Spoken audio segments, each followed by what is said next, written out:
Today, we're going to talk about a really powerful and honestly a kind of controversial idea.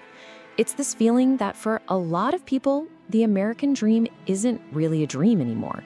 It feels more like a carefully built trap, a life where you can do everything right, you can check every single box, and still end up feeling completely stuck.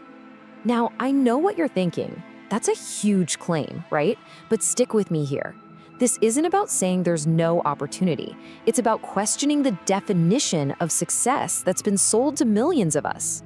Because the problem, as this perspective suggests, isn't that the chances aren't there.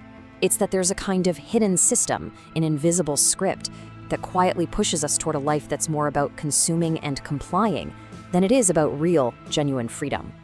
So let's peel back the curtain on this illusion. What is the gap between the story we're told and the reality that so many people are actually living every single day?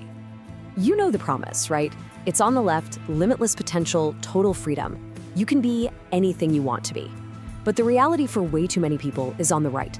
A life run by debt, a constant feeling of burnout, and this nagging sense that you're stuck on a treadmill, no matter how fast you run. And this is the blueprint we're all given. It looks so normal, doesn't it?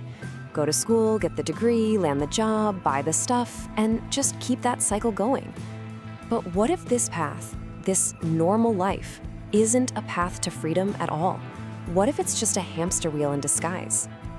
And that leads to the big nagging question. If we're all playing by the rules and doing everything we're supposed to do, why do so many of us feel like something is deeply wrong? The answer to that question is the key to seeing the illusion for what it is. And this is where it gets really interesting, because the conclusion you come to is pretty startling. The system isn't actually broken. No, it's working exactly as it was designed. It's built on a kind of invisible architecture that shapes our decisions and keeps us in line, most of the time without us even knowing it. And here's the absolute core of the problem, right here. We are trained meticulously on how to be a good employee, how to work for money. But we're almost never taught how money actually works. The entire system is brilliant at creating workers, not at creating financially free people. Just think about this for a second. Look at these skills. Things like filing taxes correctly, how investing actually builds wealth, how to use debt smartly instead of letting it use you. This is the stuff that builds real freedom, and it's almost completely absent from our education. Which brings us to the system's most powerful, most effective tool: debt. It's been so normalized, it's even been framed as a good thing. It's sold to us not as a cage, but as a key to living a good, responsible adult life. I mean, from the second you want to get an education or buy a car or own a home, debt is right there, presented as the only real option. It's woven so deeply into the fabric of a normal life that it guarantees you have to keep showing up to work just to pay for the things you were told you needed to have. But here's the real kicker. Even when you succeed, even when you get the raise and start making more money, you're still not free. Because then lifestyle inflation kicks in. As soon as you earn more, you spend more. The car gets nicer, the house gets bigger, and suddenly you're right back where you started, just on a more expensive hamster wheel. And this gets to the culture of it all. We wear busyness like it's a badge of honor, right? We confuse being productive with being fulfilled. But this mindset just traps us in a life where we're always waiting for the weekend, waiting for vacation, waiting for a retirement that feels a million miles away. Okay, so if making more money isn't the real answer, then what is? Well, the way out doesn't start with a new budget or a side hustle. It starts with something much deeper. It starts with a fundamental shift in how you see everything. This right here is the turning point. This is everything. The most powerful thing you can do to break free is to simply become aware that you're in a system. The second you see that the normal path is just one option among many, you get your power back. You can start to choose.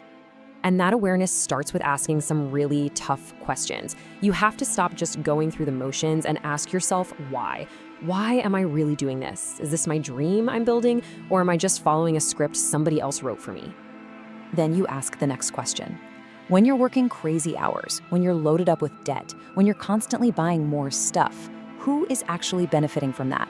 If you just follow the money, you start to see the hidden architecture pretty clearly. And finally, you ask the most powerful, most liberating question of all. The moment you start to seriously wonder if there's another way to live, you've already started walking down that path. That question changes everything. So how do you go from just being aware to actually doing something? It's about consciously, intentionally, designing a life that's based on your values, not society's prepackaged template.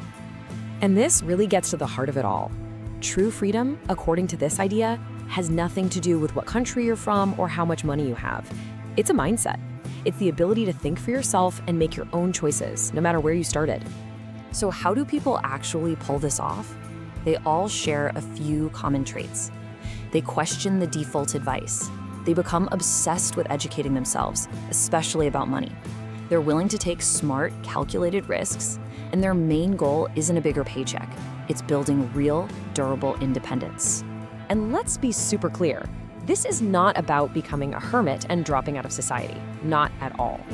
It's about changing your relationship with society. It's the difference between being a passive pawn in the game and becoming a conscious player who uses the system to their own advantage. And really, that's what it all boils down to. In a world where almost everyone is following the exact same script, your ability to step back, see the whole game board, and think for yourself, that becomes your superpower. Because in the end, it's all about choice. Once you see the hidden architecture, you can't unsee it.